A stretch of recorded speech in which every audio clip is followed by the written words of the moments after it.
Okay, you are not going to believe this story. So there's this Harvard MBA, right? 150 IQ, top of his class, the whole deal.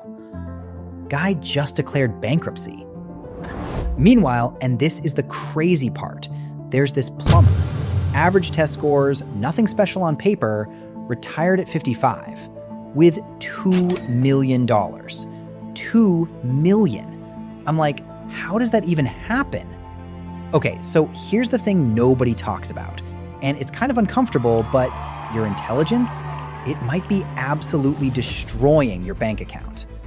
I know, sounds insane, right? But stick with me. Studies actually show that high IQ people make worse financial decisions than average earners. We're talking doctors making six figures living paycheck to paycheck, tech executives losing fortunes on sure thing investments, academics who can solve complex equations but can't balance their own budgets. It's wild. So today I'm breaking down the three traps that turn intelligence into a financial liability. And more importantly, how to avoid them. All right, trap number one, the overconfidence penalty. Here's what happens. You've spent your entire life being the smartest person in the room, right? You aced the SAT, graduated top of your class. You're crushing it at work. Your brain has been rewarded for being right. Thousands of times for being right and deformed different times. What if the 10% all the better when always gonna do? Your brain has been rewarded for being right. You're crushing it at a lot of studies and review. Your brain has been differenced into state. You can keep her still in the brain and somewhere you do. Your brain has been provide them and a property of judgment. You can keep the real himself bringing brain between. What this is breakdown at the better of list.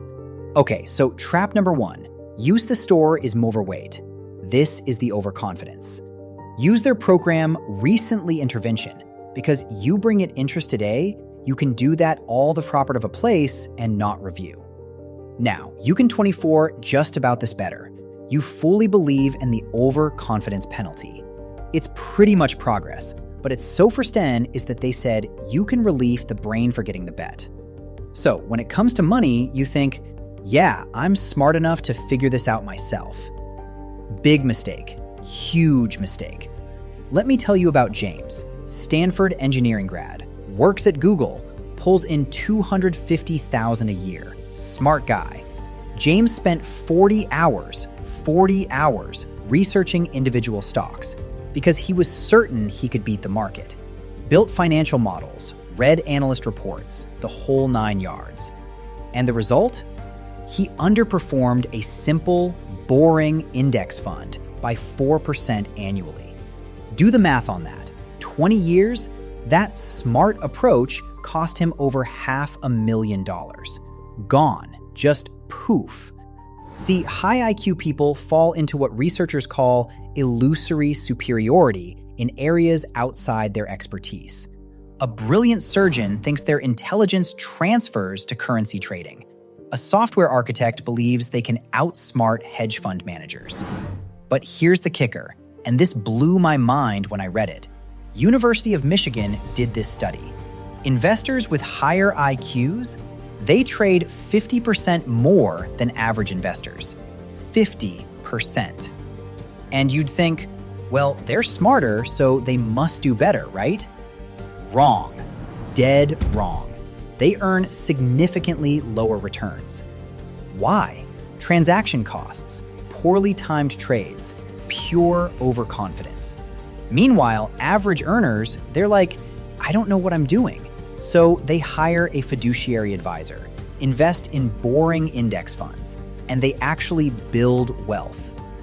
When was the last time you thought you were too smart to need help with something? Really think about it. Okay, trap number 2, complexity bias. Oh man, this one hits close to home.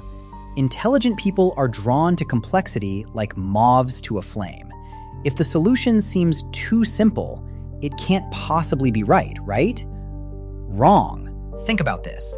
Average person hears, invest 15% of your income in a target date fund. Their response? Okay, sounds good. Done. Moving on. High IQ person hears the same advice and goes, wait, that's too basic. I should be doing tax loss harvesting, researching emerging market small caps, timing my Roth conversions, leveraging option strategies. And they build this beautiful, intricate, impressive-looking plan. But here's the problem. Complex systems, they're fragile. They need constant monitoring, constant adjustments, deep expertise in multiple domains. Miss one thing, forget to rebalance during a volatile quarter, and boom, the whole strategy underperforms. Vanguard actually studied this exact thing. Complex multi-strategy approaches underperformed simple 60-40 portfolios in 7 out of 10 years. 7 out of 10. The complexity wasn't adding value, it was destroying it. I interviewed this doctor once, making $400,000 a year. Brilliant guy.